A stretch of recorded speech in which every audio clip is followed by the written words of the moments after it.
Marriage ಅಂತಾನೆ ಅನ್ಕೊಂಡಿಲ್ಲ. Still real life friends only. ದಿನ ಬೆಳಿಗ್ಗೆ ಬೇಗ ಎದ್ಬಿಟ್ಟು ಹೊರಗಡೆ.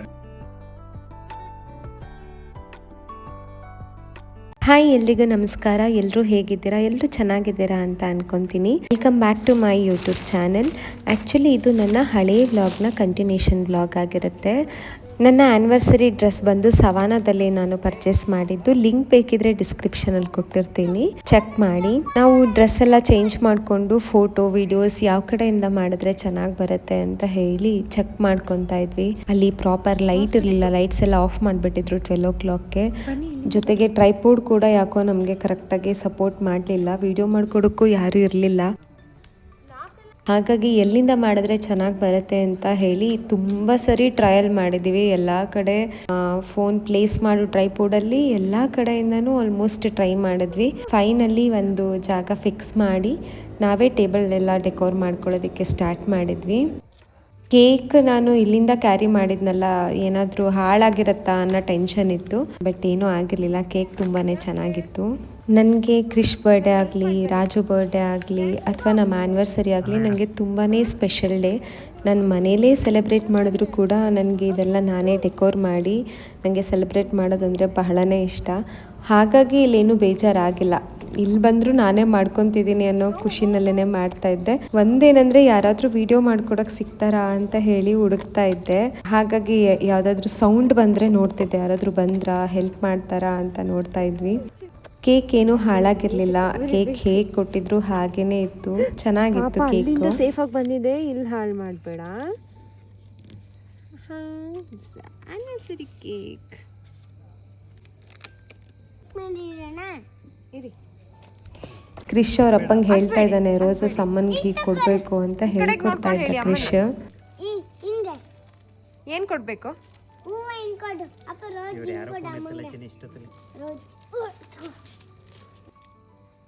ಒಂದು 20 ಮಿನಿಟ್ಸ್ ತೊಗೊಂಡು ನಾವು ಟೇಬಲ್ ಎಲ್ಲ ಡೆಕೋರ್ ಮಾಡ್ಕೊಂಡ್ವಿ. ಈಸಿಯಾಗಿತ್ತು, ತುಂಬ ಸಿಂಪಲ್ಲಾಗಿ ಮಾಡ್ಕೊಂಡ್ವಿ. ನಾವು ಏನು ಆಕ್ಸೆಸರೀಸ್ ಎಕ್ಸ್ಟ್ರಾ ಏನೂ ತೊಗೊಂಡು ಹೋಗಿರಲಿಲ್ಲ. ಫ್ಲಾಸು ಕೇಕ್ ಅಷ್ಟೇ ಇದ್ದಿದ್ರಲ್ಲಿ ಹೇಗೋ ಚೆನ್ನಾಗಿ ಮಾಡ್ಕೊಂಡ್ವಿ ನಾವು.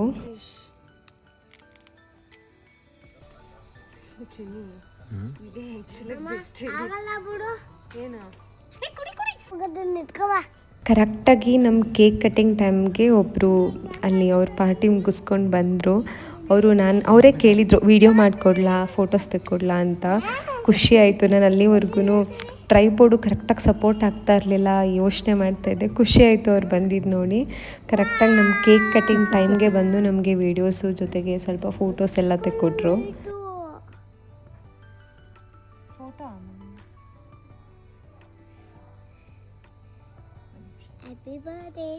Happy anniversary, not birthday. ಕೊಡಮ್ಮ. Thank you. ಅಲ್ಲೇ ಫೋಟೋನ ಕ್ಲಿಕ್ ಮಾಡ್ಬೋದು ಅನ್ಸುತ್ತೆ.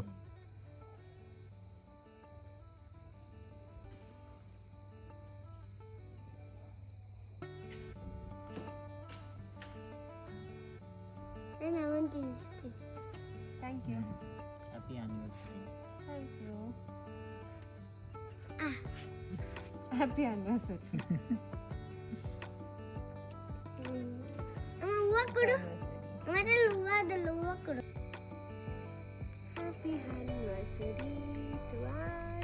ಇನ್ನು ನೈಟ್ ನಾವು ಸೆಲೆಬ್ರೇಷನ್ ಎಲ್ಲ ಮುಗಿಸಿ ಮಲ್ಕೊಳ್ಳೋ ಅಷ್ಟರಲ್ಲಿ ತುಂಬ ಲೇಟಾಗಿತ್ತು. ಹಾಗಾಗಿ ಬೆಳಿಗ್ಗೆ ಎದ್ದಿದ್ದು ಲೇಟು. ಬ್ರೇಕ್ಫಾಸ್ಟ್ 10 o'clockಗೆ ಮುಗ್ದಿತ್ತು. ನಾವು ಹಾಗಾಗಿ ಡೈರೆಕ್ಟಾಗಿ ಕಿಚನ್ ಹತ್ರನೇ ಹೋಗಿ ಬ್ರೇಕ್ಫಾಸ್ಟ್ ಕೇಳಿದ್ವಿ. ಅಲ್ಲೇ ನಮಗೆ ಬ್ರೇಕ್ಫಾಸ್ಟ್ ತಂದು ಕೊಟ್ಟರು. ಪಾಪು ಅಂತೂ ಏನಾದರೂ ಒಂದು ಕಿತಾಪತಿ ಮಾಡ್ತಾರೆ ಇರ್ತಾನೆ. ಅವನಿಗೆ ಸುಮ್ಮನೆ ನಿಂತ್ಕೊಳ್ಳೋದು ಅಂದರೆ ಆಗಲ್ಲ ಅವನಿಗೆ. ಅಲ್ಲಿಂದ ಬ್ರೇಕ್ಫಾಸ್ಟ್ ಕೊಟ್ಟರು, ತೊಗೊಂಡು ನಾವು ಬ್ರೇಕ್ಫಾಸ್ಟ್ ಮಾಡೋಣ ಅಂತ ಹೇಳಿ ಡೈನಿಂಗ್ ಹಾಲ್ಗೆ ಹೋದ್ವಿ. ಬೆಳಿಗ್ಗೆ 10-10:30 ಆಗಿತ್ತು ಅನಿಸುತ್ತೆ ನಾವು ಹೋದಾಗ. ಎಲ್ಲ ಆಂಟಿ ಅಂತಿರು ಗ್ರೂಪ್ಗಳು ಎಷ್ಟೊಂದು ಇತ್ತಂತಂದರೆ, ಸ್ಯಾಟರ್ಡೇ ಯಾರೂ ಇರಲಿಲ್ಲ. ಸಂಡೇ ಅಂತೂ ಕ್ರೌಡ್ ಜಾಸ್ತಿನೇ ಇತ್ತು. ಅದು ಗ್ರೂಪ್ಗಳಲ್ಲಿ ಆಂಟಿ ಅಂತಿರು ತುಂಬ ಜನ ಬಂದಿದ್ದರು. ಆ್ಯಕ್ಟಿವಿಟಿ ಏರಿಯಾ ನಾವು ಹೋದಾಗ ಎಷ್ಟು ಖಾಲಿ ಇತ್ತು. ಅದೇ ಸಂಡೇ ಅಂತೂ ಎಲ್ಲ ಆ್ಯಕ್ಟಿವಿಟಿನೂ ಗಿಜಿ ಅಂತ ಇತ್ತು. ನಾವು ಅಲ್ಲಿಂದ ಮುಗಿಸ್ಕೊಂಡು ಬಂದು ನಮಗೆ ಚೆಕ್ಔಟ್ ಆಗೋಕ್ಕೂ ಟೈಮ್ ಆಗ್ತಾಯಿತ್ತು. ಬರಿನಲ್ಲೇ ರೆಡಿಯಾಗಿ ಒಂದಷ್ಟು ರೀಲ್ಸು ಜೊತೆಗೆ ಫೋಟೋಸ್ ಎಲ್ಲ ತೆಗೆಸ್ಕೊಂಡೆ.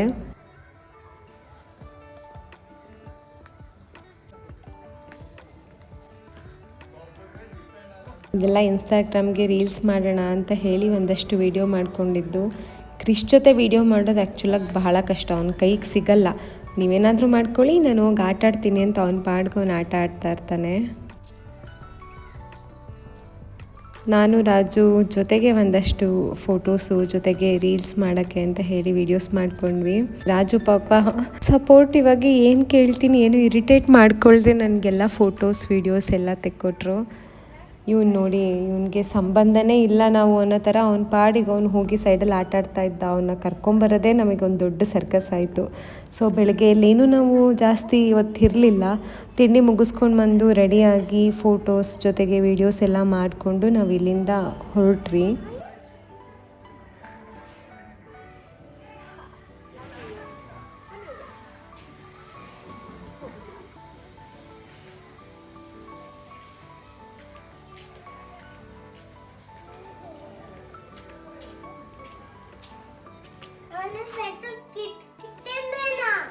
ಕಿಟ್ಟು ದೊಡ್ಡದು ತಂದಿದೀವಲ್ಲ ಅದು.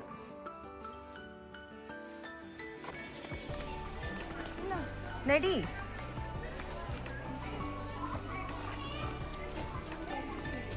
ನಾನಂತೂ ಯಾವ್ಯಾವ ಜಾಗ ಚೆನ್ನಾಗಿ ಕಾಣುತ್ತೆ ಎಲ್ಲ ಕಡೆ ವೀಡಿಯೋಸ್ ಫೋಟೋಸ್ ಅಂತ ತುಂಬಾ ವೀಡಿಯೋಸ್ ಫೋಟೋಸ್ ತೆಗೆಸ್ಕೊಂಡೆ. ಹೊರಡೋಕ್ಕೆ ಅಂತ ಹೊರಡ್ತಾ ಇದ್ದೀವಿ, ಈ ಜಾಗದಲ್ಲಿ ಒಂದು ಆ ಜಾಗದಲ್ಲಿ ಒಂದು ಅಂತ ಎಷ್ಟೊಂದು ಫೋಟೋಸ್ ವೀಡಿಯೋಸ್ ಆಯಿತು. ಬಟ್ ಓವರಾಲ್ ಔಟ್ಪುಟ್ ಎಲ್ಲನೂ ಚೆನ್ನಾಗಿ ಬಂತು. ಫೈನಲಿ ಒಂದ್ಸರಿ ರೆಸಾರ್ಟ್ ಎಲ್ಲ ತೋರಿಸ್ತಾ ಇದ್ದೀನಿ ನೋಡಿ. ಎಲ್ಲ ಮುಗಿಸಿ 1:30ಗೆ ಚೆಕ್ಔಟ್ ಆಗಿ ನಾವು ಹೊರಟ್ವಿ.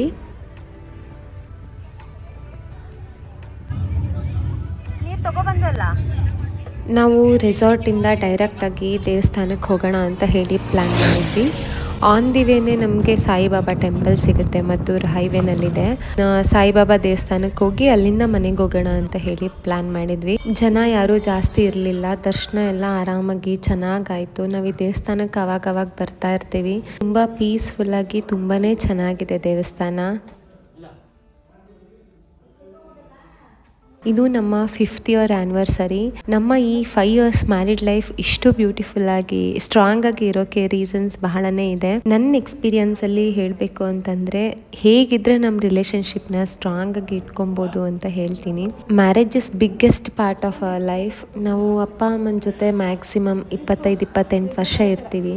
ಇನ್ನು ರೆಸ್ಟ್ ಆಫ್ ಅವರ್ ಲೈಫ್ ನಾವು ಹಸ್ಬೆಂಡ್ ಅಥವಾ ವೈಫ್ ಜೊತೆ ನಮ್ಮ ಜೀವನನ ಕಳಿತೀವಿ. ನಿಜವಾಗ್ಲೂ ಲೈಫ್ನ ಒಂದು ಬ್ಯೂಟಿಫುಲ್ ಫೇಸ್ ಇದು. ಅಂದರೆ ಮದುವೆ ತಕ್ಷಣ ಫಸ್ಟ್ ಥಿಂಗ್ ನಾವು ಮಾಡೋ ಮಿಸ್ಟೇಕ್ಸ್ ಅಂತಂದರೆ ಎಕ್ಸ್ಪೆಕ್ಟೇಷನ್ಸ್. ನಮ್ಮನ್ನ ಹಾಗೆ ನೋಡ್ಕೊಬೇಕು, ನಮಗೆ ಪ್ರಿಯಾರಿಟಿ ಕೊಡಬೇಕು, ನನ್ನ ಫ್ಯಾಮಿಲಿನ ಅರ್ಥ ಮಾಡ್ಕೊಬೇಕು, ಹೀಗೆ ಸಾವಿರಾರು ಹೀಗೆ ಬರೀ ಎಕ್ಸ್ಪೆಕ್ಟೇಷನ್ ಒಳಗಡೆನೆ ನಾವು ಮುಳುಗೋಗ್ಬಿಡ್ತೀವಿ.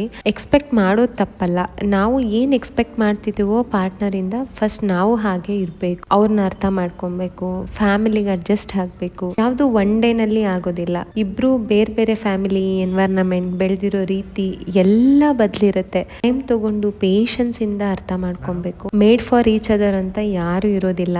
ನಾವು ಎಲ್ಲವನ್ನ ನಮ್ಮ ಲೈಫ್ಗೆ, ನಮ್ಮ ಪಾರ್ಟ್ನರ್ಗೆ ಮ್ಯಾಚ್ ಮಾಡ್ಕೊಬೇಕು. ನಿಮಗೆ ಫನ್ನಿ ಅನ್ನಿಸ್ಬೋದು, ಆದರೂ ಹೇಳ್ತೀನಿ. ನನ್ಗೆ ಯಾವಾಗಲೂ ಅನಿಸುತ್ತೆ ಮದುವೆ, ಸಂಸಾರ, ಜೀವನ ಒಂಥರ ಸಾಂಬಾರು ಇದ್ದಂಗೆ. ಈಗ ಸಾಂಬಾರು ಮಾಡಬೇಕಂದ್ರೆ ತರಕಾರಿ, ಬೇಳೆ, ಸಾಂಬಾರು ಪೌಡರ್, ನೀರು ಯಾವುದು ಒಂದಕ್ಕೊಂದು ಮ್ಯಾಚೇ ಇಲ್ಲ, ಸಂಬಂಧನೇ ಇಲ್ಲ. ಆದರೆ ಎಲ್ಲ ಸೇರಿಸಿ ಒಂದು ಹದದಲ್ಲಿ ಮಾಡಿದರೆ ಎಷ್ಟು ರುಚಿಯಾಗಿರುತ್ತೆ, ಎಷ್ಟು ಇಷ್ಟಪಡ್ತೀವಿ ಅಲ್ವಾ. ಮದುವೆ ಅನ್ನೋದು ಹಾಗೆ, ಬೇರೆ ಬೇರೆ ಇರ್ತೀವಿ, ಬೆಳೆದಿರ್ತೀವಿ. ಮದುವೆ ಆದಮೇಲೆ ಸಾಂಬಾರು ಥರನೇ ಯಾವುದು ಎಷ್ಟೆಷ್ಟು ಬೇಕೋ ಅಷ್ಟೆಷ್ಟು ಹಾಕಿ, ಅಂಡರ್ಸ್ಟ್ಯಾಂಡಿಂಗ್, ಕೇರಿಂಗ್, ಟ್ರಸ್ಟ್, ಲಾಯಲ್ಟಿ ಎಲ್ಲ ಅಚ್ಚುಕಟ್ಟಾಗಿ ಹಾಕಿದರೆ ಲೈಫ್ ನಿಜ ಚೆನ್ನಾಗಿರುತ್ತೆ. ನಾನು ನಂದೇ ನಡಿಬೇಕು ಅನ್ನೋದು ಇಬ್ಬರಲ್ಲೂ ಇರಬಾರ್ದು. ಕಾಂಪ್ರಮೈಸ್ ಆಗಿ ಸೋತು ಲೈಫ್ ಇಂಪಾರ್ಟೆಂಟ್ ಅಂದ್ಕೊಂಡ್ರೆ ಬಾಂಡೇ ಸ್ಟ್ರಾಂಗ್ ಆಗಿರುತ್ತೆ ಅಂತ ನನಗನ್ಸುತ್ತೆ. ಎಫರ್ಟ್ಸ್ ಇಬ್ಬರು ಕಡೆಯಿಂದ ತುಂಬಾ ಮುಖ್ಯ. ಕೆಲವೊಂದು ರಿಲೇಷನ್ಶಿಪ್ಸ್ ತುಂಬ ಟಾಕ್ಸಿಕ್ ಇರುತ್ತೆ. ನಾವು ಎಷ್ಟೇ ಎಫರ್ಟ್ ಹಾಕಿದ್ರು ಸರಿ ಹೋಗಲ್ಲ, ಆವಾಗ ನೋ ಆಪ್ಷನ್, ಗಿವ್ ಅಪ್ ಮಾಡಲೇಬೇಕು. ಇನ್ನು ಕೆಲವೊಂದು ಸಲ ಸಣ್ಣ ಪುಟ್ಟ ವಿಚಾರಗಳಿಗೇನೆ ನಾವು ತುಂಬ ದೊಡ್ಡದು ಮಾಡಿಕೊಂಡು ಸಿಚುವೇಶನ್ಸ್ನ ಅರ್ಥ ಮಾಡ್ಕೊಳ್ದೆ ಲೈಫ್ನ ಸ್ಪಾಯ್ಲ್ ಮಾಡ್ಕೊತೀವಿ. ಆ ಥರ ಮಾಡದೆ ಪೇಷನ್ಸಿಂದ ಯೋಚನೆ ಮಾಡಿ ಜಡ್ಜ್ಮೆಂಟ್ಸ್ನ ಮಾಡಿ ನಾವು ಸ್ಟ್ರಾಂಗಾಗಿ ರಿಲೇಷನ್ಶಿಪ್ನ ಇಟ್ಕೊಂಡು ಮೂವ್ ಆಗಬೇಕು. ನನ್ನ ಪ್ರಕಾರ ಲೈಫ್ ಪಾರ್ಟ್ನರ್ ಅಂದರೆ ನನ್ನ ಬೆಸ್ಟ್ ಫ್ರೆಂಡ್ ಅನಿಸುತ್ತೆ. ಲೈಫ್ ಲಾಂಗ್ ನಮ್ಮ ಬೆಸ್ಟ್ ಫ್ರೆಂಡ್ ಜೊತೆ ಇರೋ ಅವಕಾಶ ಸಿಕ್ಕರೆ ಎಷ್ಟು ಖುಷಿ ಆಗುತ್ತೆ ಅಲ್ವಾ. ಲೈಫೇ ಒಂದು ಸೆಲೆಬ್ರೇಷನ್ ಅನಿಸುತ್ತೆ. ಇದು ನಮ್ಮ 5 ಇಯರ್ಸಲ್ಲಿ ನಾವು ಎಕ್ಸ್ಪೀರಿಯೆನ್ಸ್ ಮಾಡಿರೋದನ್ನು ನಾನು ನಿಮ್ಗೆ ಹೇಳ್ತಾ ಇದ್ದೀನಿ. ನಾನು ಯಾವುದಾದ್ರೂ ಪಾಯಿಂಟ್ಸ್ ನಿಮಗೆ ಹೆಲ್ಪ್ಫುಲ್ ಆಗ್ಬೋದು ನನ್ನ ವ್ಯೂವರ್ಸ್ಗೆ ಅಂತ. ನಾವು ಇಲ್ಲಿಂದ ಮುಗಿಸಿ ನೆಕ್ಸ್ಟು ಮನೆಗೆ ಹೋದ್ವಿ. ನೆಕ್ಸ್ಟ್ ವಿಡಿಯೋ ತುಂಬ ಇಂಟ್ರೆಸ್ಟಿಂಗ್ ಆಗಿದೆ, ಮಿಸ್ ಮಾಡದೆ ಕೊನೆವರೆಗೂ ವಿಡಿಯೋ ನೋಡಿ. ಈಗ 5th ಆ್ಯನಿವರ್ಸರಿ. ಹೌದು, ಯಾರಿಲ್ಲ ಅಂದಿಲ್ಲ, ಯಾರಿಲ್ಲ ಅಂತ ಏನಿಲ್ಲ. ಹಾಗಾಗಿ ಆ್ಯನಿವರ್ಸರಿ ಪ್ರಯುಕ್ತ ಒಂದಷ್ಟು ಕ್ವಶನ್ಸ್ ಕೇಳುತ್ತೇನೆ. ಏನು ಕ್ವಶನ್ಸ್? ಜನರಲ್ ಕ್ವಶನ್ಸ್, ಮ್ಯಾರೇಜ್ ಬಗ್ಗೆ, ಹಿಸ್ಟ್ರಿ, ಎಕನಾಮಿಕ್ಸ್, ಪಾಲಿಟಿ, ಅದ್ರ ಬಗ್ಗೆ. ಮ್ಯಾರೇಜ್ ಬಗ್ಗೆ ನಾನು ಯಾವಾಗಲೂ ಸ್ಟಡಿ ಮಾಡಿಲ್ಲ. ಮ್ಯಾರೇಜ್ ಬಗ್ಗೆ 5 ವರ್ಷದಲ್ಲಿ ಏನು ಸ್ಟಡಿ ಮಾಡಿದ್ರಾ, ನಿಮ್ಮ ಒಪಿನಿಯನು. ಆಮೇಲೆ ನನ್ನ ಬಗ್ಗೆ ಒಂದಷ್ಟು ಕ್ವಶನ್ಸ್ ಕೇಳ್ತೀನಿ, ಇದ್ರ ಬಗ್ಗೆ ನಿಮ್ಮ ಆನ್ಸರ್ಸ್. ನಾನು ಮ್ಯಾರೇಜ್ ಅಂತಲೇ ಅಂದ್ಕೊಂಡಿಲ್ಲ. Still we are like friends only. I am treating you as my friend, best friend. ಈ ಕ್ವಶನ್ ಕೇಳಬೇಕಾ ಬೇಡವಾ? ಕೇಳಿ. ಕೇಳಲ್ಲ. ಈಗ ನಿಮ್ಮ ಪ್ರಕಾರ ಮ್ಯಾರೇಜ್ ಅಂದರೆ ಏನು? ನನ್ನ ಪ್ರಕಾರ ಮ್ಯಾರೇಜ್ ಅಂದರೆ ಸಿಂಪಲ್ ಆಗಿ ಬರಿದೆ ಸ್ಮಾಲ್ ಆಗಿ ಹೇಳ್ಬೇಕು ಅಂದರೆ marriage is commitment and adjustment and also understanding. ಅಷ್ಟೇನಾ? 1 ಮಾರ್ಕ್ಸ್ ಕ್ವಶನ್. ಓಕೆ, ನನ್ನನ್ನು ಏನಕ್ಕೆ ನೀವು ಚೂಸ್ ಮಾಡಿದ್ರಿ? ಒಂದು ಹೇಳ್ಬೇಕು ಅಂದರೆ ನೀನು ಏನೋ ತುಂಬ ಇಷ್ಟ ಆದೆ. ಅದು ಬಿಟ್ಟು ಒಂದು ಕನ್ವರ್ಸೇಷನ್ ಆಯ್ತಲ್ಲ ಮದುವೆ ಮುಂಚೆ ನಿಮ್ಮ ನಡುವೆ. ಸೊ ಮೋಸ್ಟ್ಲಿ ಅದು ಒಂದು, ಪ್ಲಸ್ ಏನೋ ತುಂಬುದೊಳಿಂದ ಚೆಲುವೆ ಅನ್ನೋದೊಂದು ಭಾರಿ ಇಷ್ಟ ಆಯಿತು. ಇದಕ್ಕೋಸ್ಕರ. ಓಕೆ, ಈಗ ನನ್ನ ಯಾವ ಹ್ಯಾಬಿಟ್ ನಿಮಗೆ ತುಂಬ ಇಷ್ಟ? ಹ್ಯಾಬಿಟ್ಟು ಯಾವುದು ತುಂಬ ಇಷ್ಟ ಅಂದರೆ, ನೀವು ದಿನ ಬೆಳಗ್ಗೆ ಬೇಗ ಎದ್ಬಿಟ್ಟು ಹೊರಗಡೆ ಹೋಗಿ ಸ್ನಾನ ಮಾಡ್ಕೊಂಡು ರಂಗೋಲಿ ಹಾಕ್ತಿರಲ್ಲ, ತುಳಸಿ ಪೂಜೆ ಮಾಡಿಬಿಟ್ಟು, ಅದು ಭಾಳ ಇಷ್ಟ. ಈಗ ನಿಮ್ಮ ಎಕ್ಸ್ಪೆಕ್ಟೇಷನ್ಗೆ ಆಪೋಸಿಟ್ ಇದೆ, ಹಾಗಾಗಿ ಅದು ಇಷ್ಟ ಅಂತ ಹೇಳ್ತಾ ಇದ್ದೀರಾ. ಓಕೆ, ಈಗ ನಮ್ಮಿಬ್ಬರು ಮ್ಯಾರೇಜ್ ಸ್ಟೋರಿನ, ನಮ್ಮ ಸ್ಟೋರಿನ ಅದಾದ್ರೂ ಮೂವಿ ಟೈಟಲಲ್ಲಿ ಹೇಳಬೇಕು ಅನ್ಸಿದ್ರೆ ಯಾವ್ದು ಕೊಡ್ತೀರಾ ಟೈಟಲ್? ಯಾವ ಮೂವಿ ಟೈಟಲ್? ಒಲವೇ ಮಂದಾರ. ಒಲವೇ ಮಂದಾರ ನಿಮ್ಮ ಫೇವ್ರೇಟಾ? ನನ್ನ ಫೇವ್ರೇಟ್ ಮೂವಿ. ನಮ್ಮ ರಿಲೇಷನ್ಶಿಪ್ಪಲ್ಲಿ ತುಂಬ ಸ್ಟ್ರಾಂಗೆಸ್ಟ್ ಥಿಂಗ್ ಅಂತಂದರೆ ಏನು? ಏನಕ್ಕೆ ನಮ್ಮ ರಿಲೇಷನ್ಶಿಪ್ ತುಂಬ ಸ್ಟ್ರಾಂಗ್ ಆಗಿದೆ ಅಂತ ನಿಮ್ಗೆ ಅನಿಸುತ್ತೆ? ನಮ್ಮ ಮಧ್ಯೆ ತುಂಬ ಅಂಡರ್ಸ್ಟ್ಯಾಂಡಿಂಗ್ ಚೆನ್ನಾಗಿದೆ. ಹೌದಾ? ಮತ್ತು ಲೆಸನ್ಸ್, ಪ್ರಾಬ್ಲಿ ನೀನು ಮುಂಚೆ ಕಲ್ತಿರೋ ಲೆಸನ್ಸು, ನಾನು ಮುಂಚೆ ಕಲ್ತಿರೋ ಲೆಸನ್ಸು, ಅದು ನಮ್ಮ ಮಧ್ಯೆ ಬಾಂಡೇಜ್ನ ಸ್ಟ್ರಾಂಗ್ ಮಾಡ್ತಾ ಇದೆ ಅನ್ಸುತ್ತೆ. ಓಕೆ, ಮುಗಿತಾ ನಿಮ್ಮ ಪಾಡ್ಕಾಸ್ಟ್? ಇಲ್ಲ ಇಲ್ಲ, ಇನ್ನೂ ಮುಗಿದಿಲ್ಲ. ನನ್ನಲ್ಲಿ ಇಷ್ಟ ಆಗ್ದಿರೋ ಅಂಥ ವಿಷಯ ಯಾವುದು? ಚೇಂಜ್ ಮಾಡ್ಕೋಬೇಕು, ನಿನ್ನಲ್ಲಿ ಇದು ಇಷ್ಟ ಆಗಲ್ಲ ಅಂತ. Over action. ಓವರ್ ಆ್ಯಕ್ಷನ್ ಯಾವುದ್ರಲ್ಲಿ? ಏನೋ ಒಂದು ವಿಚಾರ ಹೇಳಿರ್ತೀನಿ, ಅದನ್ನು ಯಾವ ಥರ ಆಪೋಸಿಟ್ ಹೆಂಗೆ ನಿನ್ನ ಮನಸ್ಸಿಗೆ ನಿನಗೆ ಹೆಂಗೆ ಬರುತ್ತೆ ಹಂಗೆ ರೆಸ್ಪಾನ್ಸ್ ಮಾಡ್ತೀಯ ಯಾವಾಗಲೂ ಅಷ್ಟೇ. ನಾನು ಒಬ್ಬಂಗೆ ಮಾತ್ರ ಅಲ್ಲ, ಫಾರ್ ಎವ್ರಿ ಒನ್. ಅದನ್ನು ನಾವು ಸ್ವಲ್ಪ ಯೋಚನೆ ಮಾಡಬೇಕು. ನಾವು ಯಾರಿಗೆ ಅದನ್ನು ರಿಪ್ಲೈ ಮಾಡ್ತಾ ಇದ್ದೀವಿ, ಯಾವ ಟೋನಲ್ಲಿ ರಿಪ್ಲೈ ಮಾಡಬೇಕು ಅನ್ನೋದನ್ನ ಸ್ವಲ್ಪ ಥಿಂಕ್ ಮಾಡಬೇಕು. ಗುಡ್ ಥಿಂಕ್ ನನ್ನಲ್ಲಿರೋ ಒಂದು ಒಳ್ಳೆ ವಿಷಯ ಅಂದರೆ ಯಾವುದು ಇಲ್ಲ ಅಂತ ಪ್ಲೀಸ್ ಹೇಳ್ಬೇಡಿ, ಅಂತಿರೋ ಒಂದಾದರೂ ಹೇಳಿ. ತುಂಬ ಒಳ್ಳೆಯ ವಿಷಯ ಅಂದರೆ ಅದೇ, ನನಗೇನು ಟಾರ್ಚರ್ ಕೊಡದೆ ನನ್ನ ಮಗನ್ನ ನೀನು ಒಬ್ಬಳೇ ಸಂಭಾಲಿಸ್ತಾ ಇದೀಯ, ಅದೊಂದು ಒಳ್ಳೆ ವಿಚಾರ. ಮತ್ತೆ ಏನೇ ಇದ್ರೂ ಈಗ ಅರ್ಥ ಮಾಡ್ಕೊಂತೀಯ, ಆದರೂ ಓವರ್ ಆ್ಯಕ್ಷನ್ ಮಾಡ್ತೀನಿ. ಸ್ವಲ್ಪ ಮಾಡ್ತೀಯ, ಇರಲಿ, ಅವೆಲ್ಲ ಕಾಮನ್ ಹೆಣ್ಮಕ್ಳು ಅಂದಮೇಲೆ. ಮದುವೆಯಿಂದ ಏನು ಕಲ್ತಿದ್ದೀರಾ, ಏನು ಚೇಂಜಸ್ ಮಾಡ್ಕೊಂಡಿದ್ದೀರಾ ಇನ್ ಪಾಸಿಟಿವ್ ವೇ? ನಿಮ್ಮಲ್ಲಿ ಏನಾದರೂ ಒಳ್ಳೆ ಬದಲಾವಣೆಗಳಾಗಿದೆಯಾ? ನೀವೇ ಬದಲಾಗ್ಬಿಟ್ಟಿದ್ದೀರಾ? ಮದುವೆಯಿಂದ ಏನು ಕಲ್ತಿದ್ದೀರಾ? ಮದುವೆ ಅನ್ನೋದು ಒಂದು ಪಾರ್ಟ್ ಆಫ್ ಲೈಫ್ ಅನ್ನೋದು ಕಲ್ತಿದ್ದೀನಿ. ಪಾರ್ಟ್ ಆಫ್ ಲೈಫಾ? ಹೌದು. ಮದುವೆ ಅನ್ನೋದೇ ಲೈಫ್.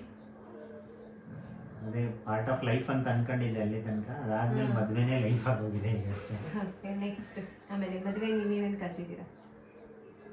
ಮದುವೆಯಿಂದ ಏನು ತುಂಬ ಕಲಿಯುವಂಥದ್ದು ಏನಿಲ್ಲ ಆ್ಯಕ್ಚುಲಿ. ಎಲ್ಲ ಫ್ಯಾಕ್ಟ್ಗಳೇ ಅದು ಎಲ್ಲ ಮಾಮೂಲಿ. ಓಕೆ. ಮದುವೆ ಆಗೋದು, ಜೀವನ ಮಾಡೋದು, ಏನೇ ಆದರೂ ಜೀವನ ಮಾಡಬೇಕು ಅಷ್ಟೇ, ಅದು ಕಲ್ತಿದ್ದೀನಿ. ಮಿಸ್ಅಂಡರ್ಸ್ಟ್ಯಾಂಡಿಂಗ್ಗಳು ಬರುತ್ತೆ, ಸ್ಟ್ರಗಲ್ಸ್ಗಳು ಬರುತ್ತೆ, ಎಲ್ಲನೂ ಸರಿದೂಗಿಸ್ಕೊಂಡು ಜೊತೆಗೆ ನಡ್ಕೊಂಡು ಹೋಗೋದೇ ಲೈಫ್. ಓಕೆ, ಈಗ ನೆಕ್ಸ್ಟು ಯಾವುದಾದ್ರೂ ನಿಮಗೆ ಡ್ರೀಮ್ ಇದೆಯಾ? ನಾವಿಬ್ಬರು ಇದನ್ನು ಅಚೀವ್ ಮಾಡಬೇಕು ಕಪಲ್ಸ್ ಆಗಿ, ಯಾವುದಾದ್ರೂ ಒಂದು ಡ್ರೀಮ್ ಅಥವಾ ಗೋಲ್ ಅಂತ ಏನಾದರೂ ಇದೆಯಾ ನನಗೆ? ಫ್ಯೂಚರಲ್ಲಿ ಆ್ಯಕ್ಚುಲಿ ಕಪಲ್ಸಾಗಿ ಅಚೀವ್ ಮಾಡಬೇಕು ಅನ್ನೋ ಗೋಲ್ ಇಲ್ಲ. ಯಾಕಂದರೆ ನಿನ್ನ ಇಷ್ಟಗಳು ನಿನಗೆ ಏನೇನೋ ಇರುತ್ತೆ, ನಿನ್ನ ಪಾಡಿಗೆ ನೀನು ಬಿಡೋದು. ಅಲ್ಲ ಆ ಥರ ಅಲ್ಲ, ನಾವಿಬ್ಬರು ಸೇರಿ ಮಾಡಬೇಕು ಇಂಥದ್ದೊಂದು ಡ್ರೀಮ್ ಅಂತ ಏನಾದರೂ ಇದೆಯಾ? ಡ್ರೀಮ್ ಇದೆ, ಬಟ್ ಆ ಡ್ರೀಮು ನಿನಗೆ ಇಷ್ಟ ಆಗುತ್ತೋ ಇಲ್ವೋ, ಅದಕ್ಕೆ ನನಗೆ ನಿನಗೆ ಇಷ್ಟ ಮಾಡೋಕ್ಕೆ ಇಷ್ಟ ಇಲ್ಲ. ನಿನ್ನ ಡ್ರೀಮ್ ಏನಿದೆ ಅದನ್ನು ನೀನು ಅಚೀವ್ ಮಾಡೋ, ನನ್ನ ಡ್ರೀಮ್ ಏನಿದೆ ಅದನ್ನು ನಾನು ಅಚೀವ್ ಮಾಡ್ಕೊಂಡು ಹೋಗ್ತೀನಿ. So at one point of time ನಾನಾದರೂ ಅಚೀವ್ ಮಾಡಲಿ, ನೀನಾದರೂ ಅಚೀವ್ ಮಾಡಲಿ, ವಿ ಆರ್ ಒನ್. ಅದು ನಮ್ಮಿಬ್ಬರು ಗೋಲ್ ಅಷ್ಟೇ, ಅದು ಫೈನಲ್ ಆಗಿ. ಓಕೆ, ಈಗ ನಾನು ಮಾಡೋ ಯಾವ ಕೆಲಸ ನಿಮಗೆ ನೋಡಿ ಇಷ್ಟಪಡಬೇಕು, ಪದೇ ಪದೇ ತುಂಬ ಖುಷಿ ಆಗುತ್ತೆ ನನ್ನ ಹುಡುಗಿ ನೋಡಿದ್ರೆ ಅಂತ ಅನ್ಸುತ್ತೆ? ನೀನು ಮಾಡೋ ಯಾವ ಕೆಲಸ ನಿಮಗೆ ತುಂಬ ಖುಷಿ? ನಾನು ಮಾಡೋ ಯಾವ ಕೆಲಸ? ಮನೆಯೆಲ್ಲ ನೀಟಾಗಿ ಕ್ಲೀನ್ ಮಾಡ್ತೀನಿ, ಅಚ್ಚುಕಟ್ಟಾಗಿ ಇಟ್ಕೊಂತೀಯ, ಅದು ತುಂಬ ಇಷ್ಟ ಆಗುತ್ತೆ. ಬಟ್ ಒಂದೊಂದ್ಸಲ OCD ಪ್ರಾಬ್ಲಮ್ ಅಲ್ವಾ, ಅದು ಅದೇ ಇರಿಟೇಟ್ ಮಾಡುತ್ತೆ. ನನ್ನ ವಿಷಯದಲ್ಲಿ ಇಷ್ಟ ಆಗೋ ಪಾಯಿಂಟ್ ಯಾವುದು? ಕೆಲಸ ಅಲ್ಲ, ನೇಚರ್. ನಿಮ್ಮ ವಿಷಯದಲ್ಲಿ ನನಗೆ ಇಷ್ಟ ಆಗೋ ಪಾಯಿಂಟ್ ಅಂದರೆ, ನಾನು ಯಾವ ಥರ ಇದ್ರೂ ನನ್ನ ಅಕ್ಸೆಪ್ಟ್ ಮಾಡ್ಕೊಂತೀಯ, ಅರ್ಥ ಮಾಡ್ಕೊಂತೀಯ. ಇಷ್ಟೇನಾ? ಈಗ 5 yearsಲ್ಲಿ ನಿಮಗೆ ಏನು ಅನಿಸಿದೆ? ನನ್ನ ಏನದು ನೀವು ಆಯ್ಕೆ ಮಾಡಿರೋವಂಥದ್ದು ಚೆನ್ನಾಗಿದೆ, ನನಗೆ ನಾನು ತಪ್ಪು ಮಾಡಿಲ್ಲ, ನಾನು ಒಳ್ಳೆ ಹುಡುಗಿನ ಚೂಸ್ ಮಾಡಿದ್ದೀನಿ ಅಂತ ನಿಮ್ಗೆ ಅನಿಸಿದೆ? ಅಥವಾ ಯಾವತ್ತಾದರೂ ನಾನು ತಪ್ಪು ಮಾಡಿದೆ, ಇವಳನ್ನ ಚೂಸ್ ಮಾಡಬಾರ್ದಾಗಿತ್ತು ಅಂತ ಯಾವತ್ತಾದರೂ ಅನಿಸಿದೆ? ಯಾಕಂದರೆ ತುಂಬ ಬೇಗ ನಮ್ಮ ಮದುವೆ ಆಯಿತು. ಈ ಭಾನುವಾರ ನೋಡಿದ್ರಿ, ನೆಕ್ಸ್ಟ್ ಭಾನುವಾರ ಎಂಗೇಜ್ಮೆಂಟು, ನಮಗೆ ಜಾಸ್ತಿ ಟೈಮು ಇರಲಿಲ್ಲ, ಸಡನ್ನಾಗಿ ತೊಗೊಂಡಿದ್ದ ಡಿಸಿಷನ್ಸು. ಹಂಗಾಗಿ ಏನಾದ್ರು ನಾನು ರಾಂಗ್ ಆಗಿಬಿಡ್ತಾ ಅಂತ ಯಾವತ್ತಾದರೂ ಅನಿಸಿದ್ಯಾ? ಅಥವಾ ಇಲ್ಲ ನಾನು ಬೆಸ್ಟ್ ಡಿಸಿಷನ್ ತೊಗೊಂಡೆ ನನ್ನ ಲೈಫಲ್ಲಿ ಅಂತ ಅನಿಸಿದ್ಯಾ? ನನಗೆ ಯಾವತ್ತೂ ಏನು ರಾಂಗ್ ಡಿಸಿಷನ್ ತೊಗೊಂಡೆ ಅಂತ ಯಾವತ್ತೂ ಅನಿಸಿಲ್ಲ. ಓಕೆ, ಇದು one of the best decision in my life ಅಂತಲೇ ಅನ್ಕೊಂತೀನಿ. Thank you. ನೀನು ಏನೋ ಒಂದು ಅಪರೂಪದ ಮುತ್ತಿನ ಥರ. ಅಯ್ಯೋ ಅಯ್ಯೋ ಅಯ್ಯೋ ರಾಮ, ಸಣ್ಣ ಪುಟ್ಟ ನನ್ನಲ್ಲಿ ನೆಗ್ಲಿಜಿಬಲ್ ಅಂತ ತಪ್ಪುಗಳು ಮಾಡ್ತೀನಿ, ನ್ಯೂನ್ಯತೆಗಳಿದೆ, ಆದರೆ ಅದೇನು ದೊಡ್ಡದಲ್ಲ. ಓಕೆ, ದೊಡ್ಡದಾಗೇನು ದೊಡ್ಡದಾಗಿ ಏನೋ ಒಂದು ಸಣ್ಣ ಪುಟ್ಟ ಜಗಳ ಆಡಿದ್ರು ನೀನು 1 hour 2 hour ಮುನ್ಸ್ಕತೀಯ, ಆಮೇಲೆ ಒಂಚೂರು ಖುಷಿ ಹೊಡೆದ್ರೆ ಸರಿ ಐತಿಯ. ಓಕೆ, ಈಗ ನೀವೇನಾದರೂ ಕ್ವಶನ್ಸ್ ಕೇಳಬೇಕಾ? ನನಗೇನಿಲ್ಲ ಅಂತ ಕ್ವಶನ್ಸ್ ಏನಿಲ್ಲ. ಈ ಪಾಡ್ಕಾಸ್ಟ್ದು ಸೆಷನ್ ಮುಗ್ದಿದ್ಯಾ? ನಂದು ಏನಿತ್ತು ಕ್ವಶನ್ಸ್ ಎಲ್ಲ ಕೇಳಿದ್ದೀನಿ, ನಿಮ್ದೆಲ್ಲ ಮುಗ್ದಿದ್ಯಾ? ಅದೇ ನಾನೊಂದು ಲಾಸ್ಟ್ ಕ್ವಶನ್, ಲಾಸ್ಟ್ ಅಲ್ಲ ಫಸ್ಟ್ ಕ್ವಶನ್, ನೀವು ಯಾವುದು questions first and last question ಕೇಳಕ್ಕೆ ಇಷ್ಟಪಡ್ತೀನಿ. ಅದೇ ನನಗೆ ಹೇಳ್ದಲ್ಲ ನೀನು, ನಿಮಗೆ ಇಷ್ಟು 5 years ನಡುವೆ ಯಾವತ್ತಾದರೂ I made A wrong decision ಅಂತ ಅನಿಸಿದ್ಯಾ ಅಂತ? ನಿನಗೆ ಯಾವತ್ತಾದರೂ ಆ ಥರ ಅನಿಸಿದ್ಯಾ? ಯಾವತ್ತೂ ಅನಿಸಲ್ಲ ನನಗೆ. 5 ವರ್ಷ ನಿಜವಾಗ್ಲೂ ಒಂದು 5 days ಅಥವಾ ಈಗ ಯಾವಾಗಲೂ ರೀಸೆಂಟಾಗಿ ಮೀಟ್ ಮಾಡಿದ್ರೆ ಏನೋ ಈಗ ಡ್ರಾಮಾ ಅಂತೂ ಅಲ್ಲ, ನಿಜ ಹೇಳ್ತಿದೆಯಲ್ಲ ಡ್ರಾಮಾ ಮಾಡ್ತಿದ್ದೀಯ? ನಾನು ಏನೋ ನನ್ನ ಫ್ರೆಂಡ್ ಜೊತೆ ಇದ್ದೀನಿ ಅಂತ ಫೀಲ್ ಆಗುತ್ತೋ ಹೊರತು ಯಾವತ್ತೂ ಟಿಪಿಕಲ್ ಹಸ್ಬೆಂಡ್ ಥರ ನೀನು ಹೀಗೆ ಇರಬೇಕು ಹಾಗೆ ಇರಬೇಕು ಅಂತ ಯಾವುದೇ ಥರ ರಿಸ್ಟ್ರಿಕ್ಷನ್ಸ್ ಇಲ್ಲ.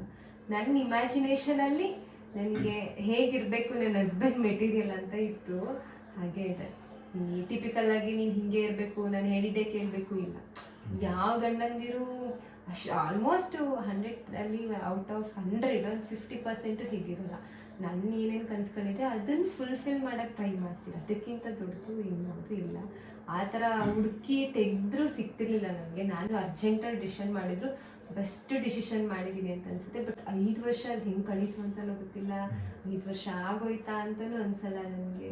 ಒಳ್ಳೆ ಫ್ರೆಂಡ್ಸ್ ಥರ ಇದ್ದೀವಿ ನಾವು, ಕಪಲ್ ಅನ್ನೋದಕ್ಕಿಂತ ಒಳ್ಳೆ ಫ್ರೆಂಡ್ಸ್ ಥರ ಇದ್ದೀವಿ. ನಮ್ಮ ಬಾಂಡೇಜ್ ಹೀಗೆ ಯಾವಾಗಲೂ ಇರಲಿ. ಸಣ್ಣ ಪುಟ್ಟ ಮಿಸ್ಅಂಡರ್ಸ್ಟ್ಯಾಂಡಿಂಗು, ಕಿತ್ತಾಟ, ಅದು ಫ್ರೆಂಡ್ಸ್ ಥರನೇ. ನಾವು ಯಾವತ್ತೂ ಮೇಜರಾಗಿ ಏನು ಯಾವುದೋ ಜಗಳಗಳು ಮಾಡ್ಕೊಂಡಿಲ್ಲ. ಸೊ ನಂಗೆ ಯಾವತ್ತೂ ರಿಗ್ರೆಟ್ ಇಲ್ಲ.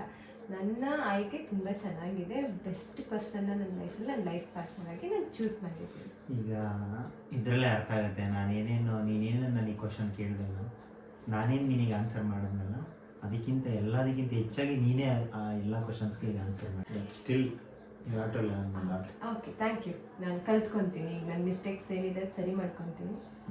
Thank you for attending session. ನಿಮ್ಗೆ ಲೇಟ್ ಆಗ್ತಿದ್ರು ಕೂಡ ನನಗೋಸ್ಕರ ಕೂತು ತಾಳ್ಮೆಯಿಂದ ಇದನ್ನು ಅಟೆಂಡ್ ಮಾಡೋದಕ್ಕೆ ತುಂಬ ಖುಷಿ ಆಗ್ತಾಯಿದೆ. ಇವತ್ತು ನಮ್ಮ ಆ್ಯನಿವರ್ಸರಿ ಆದರೂ ಬಿಟ್ಟು ಬೆಂಗಳೂರಿಗೆ ಕೆಲಸ ಹೋಗಲೇಬೇಕು. Happy anniversary once again. ಇನ್ನೂ 100 ವರ್ಷ, ಇನ್ನೂ 7 ಜನ್ಮಕ್ಕೂ ಈ ಥರ ಆ್ಯನಿವರ್ಸರಿನ ಸೆಲೆಬ್ರೇಟ್ ಮಾಡ್ಕೊಳ್ಳೋಣ. ನೀವೇ ನನ್ನ ಹಸ್ಬೆಂಡ್ ಆಗಿ, ನಾನೇ ನಿಮಗೆ ವೈಫ್ ಆಗ್ತೀನಿ. Thank you.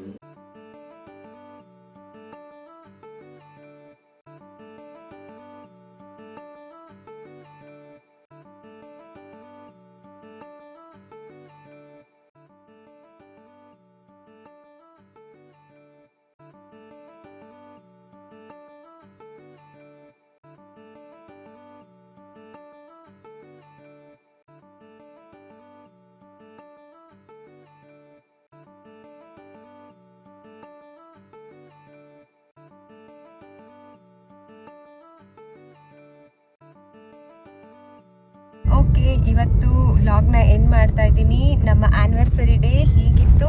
ನನ್ನ ವಿಡಿಯೋ ನಿಮಗೆ ಇಷ್ಟ ಆಗಿದೆ ಅಂತ ಅಂದ್ಕೊತೀನಿ. ಇನ್ನೊಂದಷ್ಟು ವಿಡಿಯೋಗಳೊಂದಿಗೆ ನಾನು ನಿಮಗೆ ಸಿಗ್ತೀನಿ. Thank you for watching my video. Subscribe to my channel Nishchi Raj vlogs. Thank you.